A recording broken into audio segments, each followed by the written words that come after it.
que esse possa ser meu lema. Ajuda-me a viver para os outros, e assim poderei viver como tu. Essas foram as palavras de Charles Meigs. E essas palavras expressam de maneira muito contundente o sentimento que há nesse texto. Esse é um dos apelos contidos nessa carta de Paulo aos Filipenses, escrita por volta de 61 d.C., quando o apóstolo estava preso em Roma. E ainda que estivesse na cadeia, a carta de Paulo ressoa com o tema alegria. Diferentes formas da palavra alegria ocorrem 16 vezes nessa carta. A igreja de Filipos está cheia de alegria e gratidão pela maneira como Deus está levando à frente a sua obra de salvação entre os filipenses, e também pelo laço especial que existe entre Paulo e essa igreja. Ao mesmo tempo, existe um tom de gravidade na carta. No capítulo 1, quando Paulo fala das suas cadeias e de como isso tem contribuído para o progresso do Evangelho, no verso 15, ele diz que haviam alguns que estavam proclamando a Cristo por inveja e porfia. A partir do verso 27, então, o apóstolo trata sobre uma das coisas que podem roubar essa alegria. São as ameaças externas à igreja. São os adversários, são os falsos mestres, são as perseguições por causa do Evangelho. Se no capítulo 1 o problema está fora, no capítulo 2 o problema está dentro. A partir do capítulo 2, o apóstolo faz um apelo muito eloquente a fim de tratar das ameaças internas da igreja, dos conflitos, das divisões dentro do corpo de Cristo.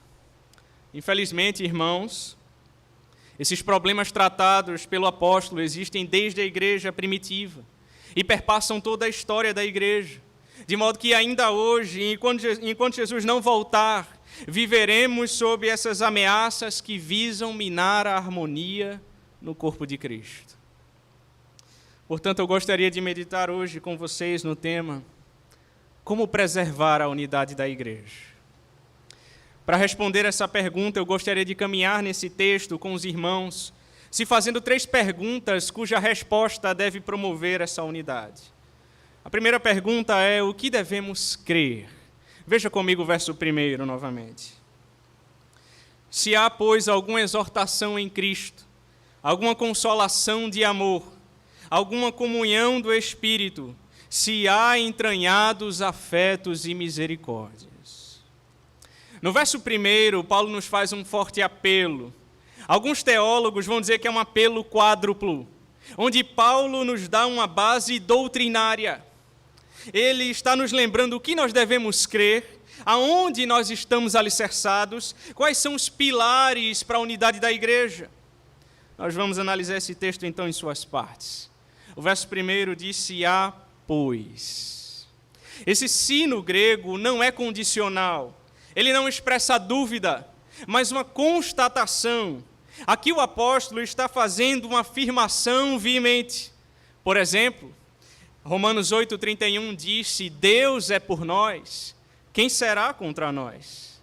Nós sabemos que Deus é a favor do seu povo eleito. Não há dúvidas disso.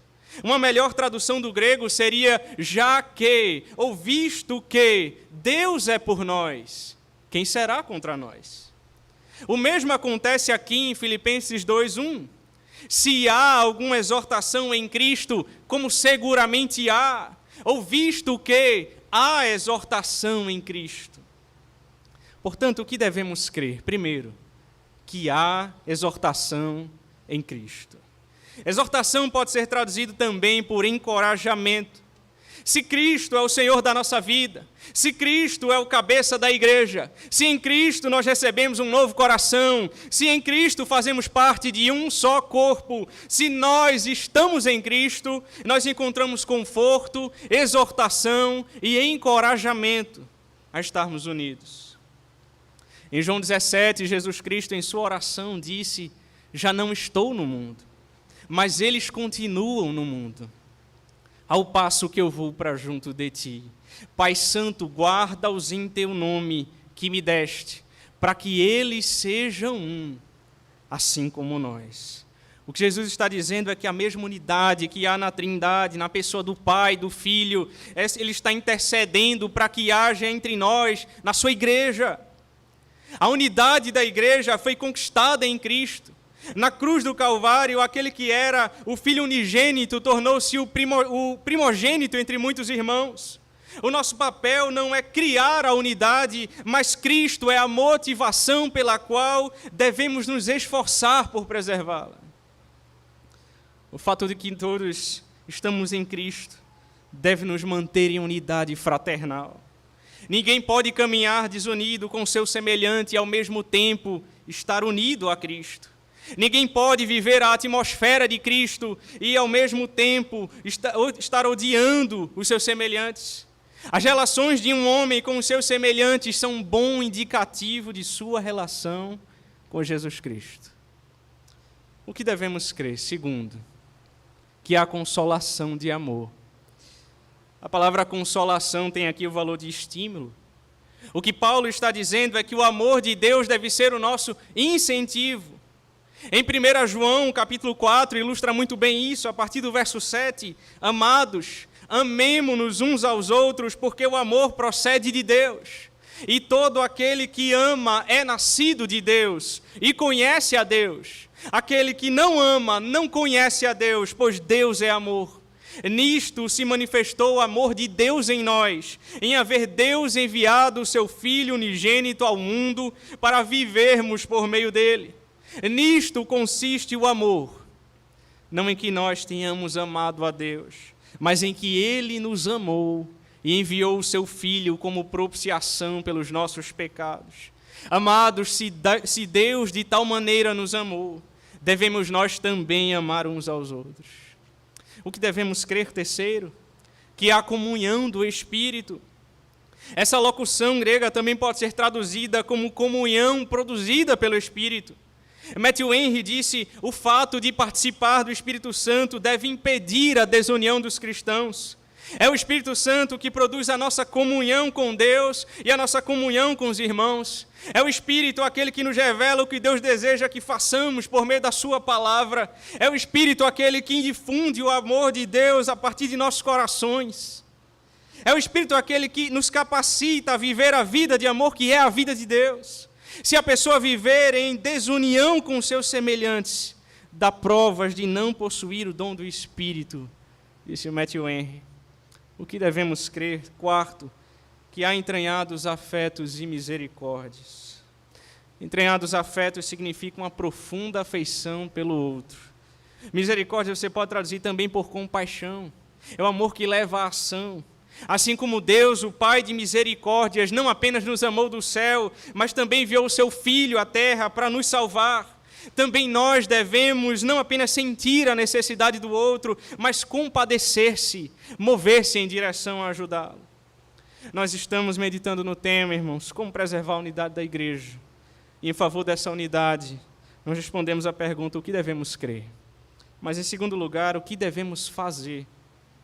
O verso 2, veja comigo. Completai a minha alegria, de modo que penseis a mesma coisa, tenhais o mesmo amor, sejais unidos de alma, tendo o mesmo sentimento. Já que vocês participam de todas essas experiências no Evangelho, então completai a minha alegria, é o que Paulo diz. Note comigo que essa palavra completai, o seu tempo verbal grego, indica uma ação que não apenas diz respeito ao presente, mas também se estende para o futuro. Portanto, o que Paulo está dizendo é: não apenas completem a minha alegria hoje, mas a cada dia continuem completando a minha alegria, continuem lutando pela igreja, continuem se esforçando diligentemente por preservar a unidade do Espírito no vínculo da paz.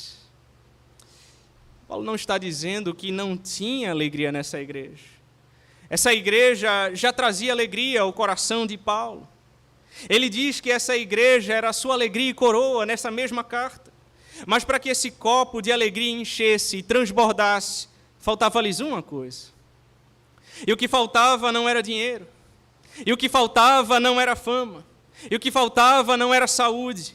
Não era com isso que Paulo se preocupava, não. Paulo estava preso, algemado, sofrendo todo tipo de injúrias pelo Evangelho, e a única coisa que faltava para completar a sua alegria era que os irmãos vivessem unidos, em um só pensamento, no mesmo amor, unidos de alma, tendo o mesmo sentimento. Algo que certamente traz tristeza ao coração de um pastor, ou mesmo de cada membro, é ver a sua igreja desunida. Enfraquece o corpo de Cristo, a igreja fica vulnerável aos ataques de Satanás, fica morta, ineficaz no seu serviço, os membros não conseguem trabalhar juntos. Faz um desserviço ao Evangelho, a igreja se torna, muitas vezes, escândalo para o mundo.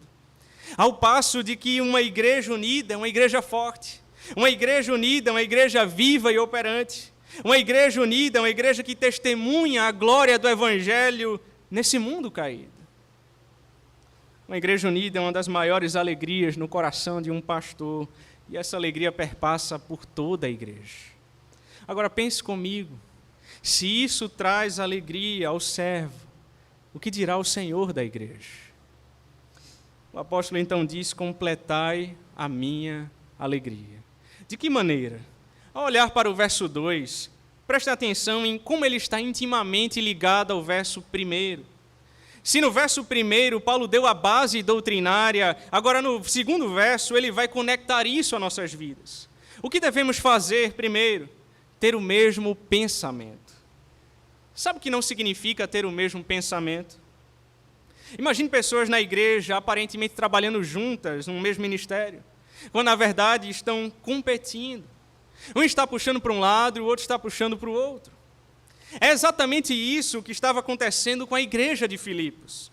E por isso Paulo escreve mais adiante: rogo a Evódia e rogo a Sintique, pensem concordemente no Senhor. Meus irmãos, se estamos em Cristo, devemos ter a mesma mente de Cristo, os mesmos alvos, os mesmos objetivos, devemos almejar a mesma coisa, que o Evangelho seja propagado e a glória de Deus seja conhecida por toda a terra. Como eu posso dizer estar em Cristo, se vivo competindo com meu irmão? Se há alguma exortação em Cristo, então devemos ter o mesmo pensamento. O que devemos fazer, segundo? Ter o mesmo amor. O que significa isso? É o mesmo amor com que Deus nos amou, assim também devemos amar aos nossos irmãos. E isso implica em amar até mesmo aquele que você considera menos digno do seu amor. O amor nos leva a suportar uns aos outros. O amor nos leva a perdoar uns aos outros. O amor nos leva a levar as cargas uns dos outros. É você entender que Cristo não foi à cruz apenas por você, mas também pela vida do seu irmão. Colossenses 3,14 diz: revistam-se do amor, porque o amor é o vínculo da perfeição. Em João 13,35, Jesus Cristo disse: revistam-se do amor, porque nisto conhecerão todos que sois meus discípulos, se tiverdes amor uns aos outros. Em 1 João 4, verso 20, também está escrito: se alguém disser, amo a Deus, e odiar a seu irmão é mentiroso. Pois aquele que não ama seu irmão a quem vê, não pode amar a Deus a quem não vê. Como eu posso dizer que amo a Deus se odeio meu irmão? Se há alguma consolação de amor, então devemos ter o mesmo amor. O que devemos fazer, terceiro? Ser unidos de alma. Literalmente significa uma só alma, um só coração.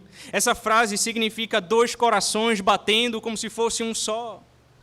Na igreja de Deus não há espaço para disputas pessoais, mas pessoas que estão unidas em harmonia, tendo os mesmos desejos. É por isso que Paulo também diz em Filipenses 1:27, vivei acima de tudo por modo digno do Evangelho de Cristo, para que ou indo ver-vos ou estando ausente ouça no tocante a vós outros, que estáis firmes em um só espírito, como uma só alma, lutando juntos pela fé evangélica. Como eu posso dizer ter comunhão com o Espírito de Deus, se eu não consigo ter comunhão com o meu irmão? Se há alguma comunhão do Espírito, então devemos ser unidos de alma. O que devemos fazer, quarto? Ter o mesmo pensamento. Não é fazer as coisas ter o mesmo sentimento, perdão. Não é fazer as coisas com frieza ou indiferença. Não é simplesmente fazer por fazer. Antes, nós estamos envolvidos num mesmo sentimento, uma mesma atitude uns para com os outros. E isso implica em se preocupar também com a vida e as necessidades do meu irmão. Como eu posso dizer, ter experimentado essa profunda afeição e compaixão do Senhor na minha vida, se eu sei das aflições, se eu sei das necessidades dos meus irmãos, e eu não me compadeço e não caminho junto com Ele? Se há entranhados afetos e misericórdias, então devemos ter o mesmo sentimento. Nós estamos meditando no tema como preservar a unidade da igreja. Em primeiro lugar, nós vimos o que devemos crer, segundo, o que devemos fazer, mas em terceiro e último lugar, o que devemos evitar. Veja comigo os versos 3 e 4. Nada façais por partidarismo ou vanglória, mas por humildade, considerando cada um os outros superiores a si mesmo. Não tenha cada um em vista o que é propriamente seu, senão também cada qual o que é dos outros. O que devemos evitar? Primeiro, partidarismo. O verso 3 diz, nada façais por partidarismo. Partidarismo pode ser traduzido por interesse próprio, egoísmo. Uma das causas da desunião na igreja é quando as pessoas começam a trabalhar não em prol do evangelho, mas em prol de si mesmos. Era o que estava acontecendo na igreja de Filipos. Alguém certa vez disse, se um homem sempre se preocupa, em primeiro termo e acima de tudo, por seus próprios interesses, choca necessariamente com outros. Se para alguém a vida é um concurso cujo prêmio tem que ganhar ou uma luta por vencer, pensará sempre nos outros como inimigos, ou pelo menos como adversários que devem ser eliminados do caminho. É por isso que a solução que Paulo nos dá é a solicitude. No verso 4 ele disse, não tenha cada um em vista o que é propriamente seu, senão também cada qual o que é dos outros. Se observarmos a vida da igreja descrita em Atos 4, versos 32 a 35, diz que eles viviam com um só coração e uma só alma. O texto diz que não havia entre eles necessitado algum, porque cada um estava preocupado com o outro. Eles então vendiam seus bens e repartiam entre o que tinha necessidade. Richard Baxter diz que uma comunidade santa é aquela em que se faz tudo visando o bem comum e a glória e o prazer de Deus. Em Gálatas 6:2 está escrito, levai as cargas uns dos outros e assim cumprireis a lei de Cristo.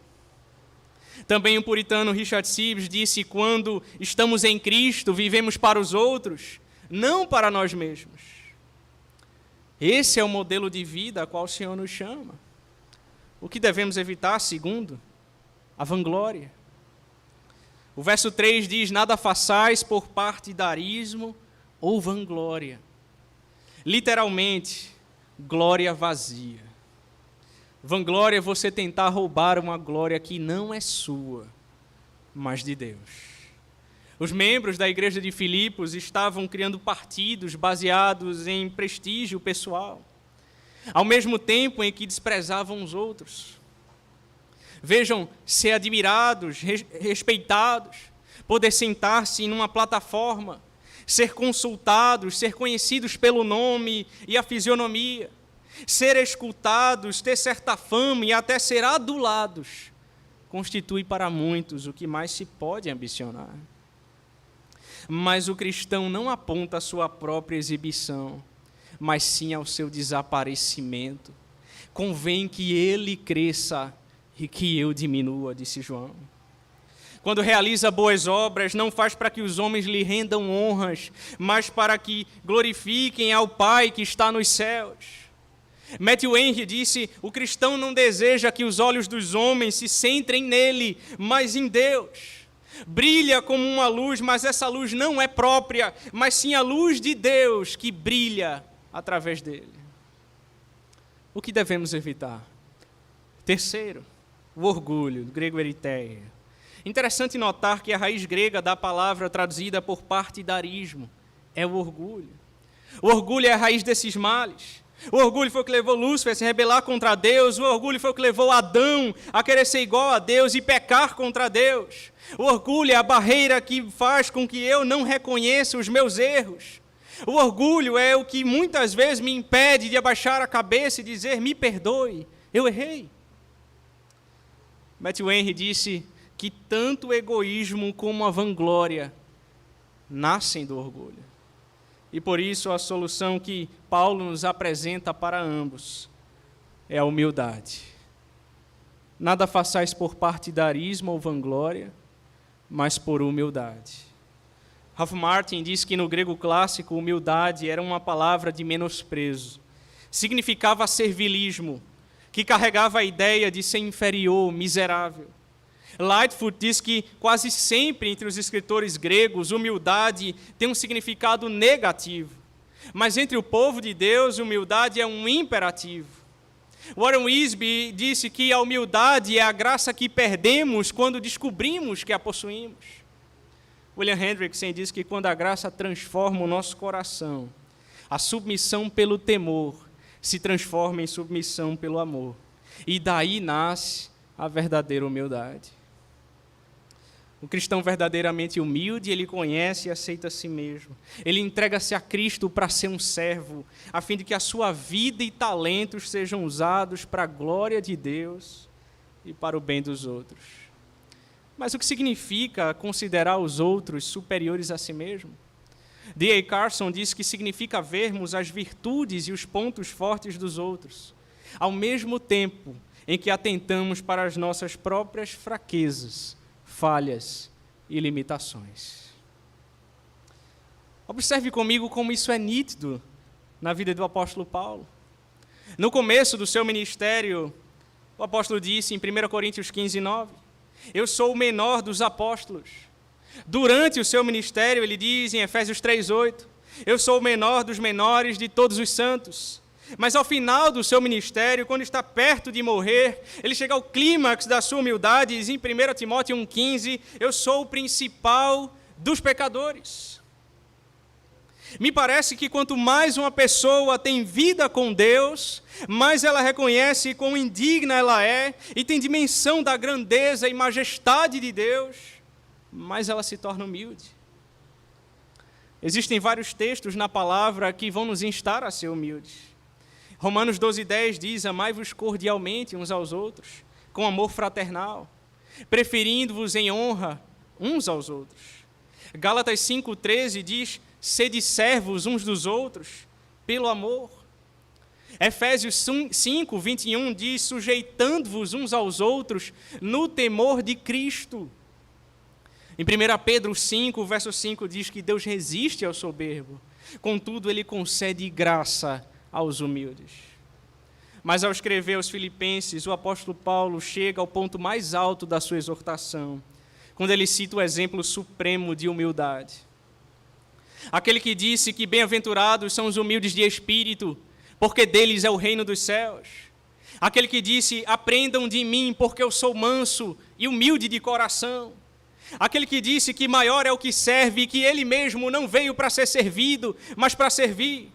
O apóstolo então diz, tende em vós o mesmo sentimento que houve também em Cristo Jesus. Ao invés de ser orgulhoso, eu devo ser humilde, assim como Cristo foi, que mesmo sendo Deus, não julgou por usurpação ser igual a Deus. Antes esvaziou-se de si mesmo, se vestiu de pele humana, assumiu a forma de servo e foi obediente até a morte e morte de cruz. Ao invés de ser egoísta, eu devo abrir mão dos meus interesses em favor dos outros. Assim como Cristo temporariamente abriu mão do seu ambiente de glória, desceu dos céus e veio à terra para nos livrar da condenação eterna, por amor a mim, por amor a você. Ao invés de se vangloriar, eu devo entregar toda a glória somente a Deus. Quem se gloriar, disse Paulo, glorie-se no Senhor. Porque só existe um nome pelo qual está acima de todo nome, e que todo joelho vai se dobrar, e toda língua confessará que Jesus Cristo é o Senhor, para a glória de Deus Pai. Ora, mas alguém pode se perguntar, quais os desafios que esse texto traz para as nossas vidas? O primeiro desafio diz respeito à doutrina. Eis a razão para existir tantas divisões na igreja do Senhor Jesus. Tantas denominações, conflitos, por causa de divergências quanto aos que se crê. Essas divergências existem desde a igreja primitiva e não há dúvidas que ainda hoje são uma grande ameaça à vitalidade da igreja. Sabe como essas discussões podem ser sanadas? Quando pararmos de distorcer a palavra para impor as nossas vontades. Quando entendermos que a igreja tem um dono, tem um cabeça, é ele quem governa, é ele quem dirige a sua igreja. Não se trata daquilo que você imaginou, mas daquilo que Deus revelou em sua palavra. Não se trata daquilo que está escrito nas páginas do seu coração, mas daquilo que está escrito nas páginas da palavra do Deus vivo. Deleite-se e medite na palavra dia e noite, para que você não se desvie nem para a direita, nem para a esquerda, mas permaneça fiel e assim promova a unidade da igreja. O segundo desafio diz respeito à vida. Mesmo possuindo uma mesma doutrina, ainda assim existem divisões, conflitos dentro da igreja. Por quê? Porque talvez haja uma incoerência entre o que você crê e o que você vive. Não adianta ser rico em conhecimento sobre a palavra, mas ser pobre no que diz respeito a viver a palavra. Então eu e você precisamos nos perguntar hoje, será que eu tenho sido um competidor ou um cooperador do Evangelho? Será que eu tenho semeado contendas ou paz entre os meus irmãos? Será que as minhas palavras têm produzido feridas ou graça aos que ouvem? Será que eu tenho buscado apenas o meu próprio bem ou o bem comum da igreja? Será que as minhas decisões, os meus atos, o que eu busco, o meu fim principal tem sido a minha própria glória ou a glória de Deus? Ao olhar para a minha própria vida, será que eu estou promovendo união ou divisão dentro do corpo de Cristo? Será que essas coisas se conectam com aquilo que nós cremos? Queridos irmãos, que o Espírito de Deus nos ajude a alinhar doutrina e vida, aquilo que nós cremos com aquilo que fazemos. E que possamos dizer como o salmista, no Salmo 40, agrada-me fazer a tua vontade, ó Deus meu, pois dentro do meu coração está a tua lei. O terceiro desafio é um convite ao arrependimento. O apóstolo coloca os pecados da igreja em cima da mesa, com o propósito de tratar a desarmonia na igreja. Ele desvenda o veneno para lhes indicar o remédio. Ele aponta a causa do problema para lhes mostrar a solução. Meus irmãos, todas as vezes que falharmos, que possamos nos lembrar aonde nós caímos, para que possamos nos arrepender e voltar ao primeiro amor. Estando plenamente certos de que se confessarmos os nossos pecados, Ele é fiel e justo para nos perdoar os pecados e nos purificar de toda injustiça. Queridos irmãos, todas as vezes que o partidarismo, a vanglória, o orgulho e tudo aquilo que não agrada ao Senhor invadir o nosso coração, que possamos nos dobrar diante do Rei dos Reis e clamar: Senhor, limpa o meu coração. Senhor, ajuda-me a ser uma bênção no meio do teu povo. Senhor, ajuda-me a fazer a tua obra. Senhor, ajuda-me a viver para a tua glória. Somente por meio do nosso Redentor, irmãos, nós poderemos ter unidade na igreja, poderemos ter uma vida santa em amor e para as boas obras. Sem Ele, nada poderemos fazer. Por isso hoje volte-se para Ele, volte-se para aquele que derramou o sangue no madeiro por você. Ora, se já não sou mais eu quem vive, mas Cristo vive em mim. A vida que agora vivo no corpo, vivo-a pela fé no Filho de Deus, que me amou e se entregou por mim. Charles Meigs disse em sua oração: Senhor, ajuda-me a viver dia após dia, de um modo tão abnegado que mesmo quando eu me ajoelhar para fazer as minhas orações, elas sejam feitas a favor dos outros. Ajuda-me para que todas as obras que eu fizer sejam sempre sinceras e verdadeiras. Que eu saiba que tudo que eu faço por ti e para ti deve ser feito pelos outros e para os outros. Os outros, Senhor. Sim, os outros. Que esse possa ser meu lema. Ajuda-me a viver para os outros. E assim poderei viver como tu. Feche teus olhos e vamos orar.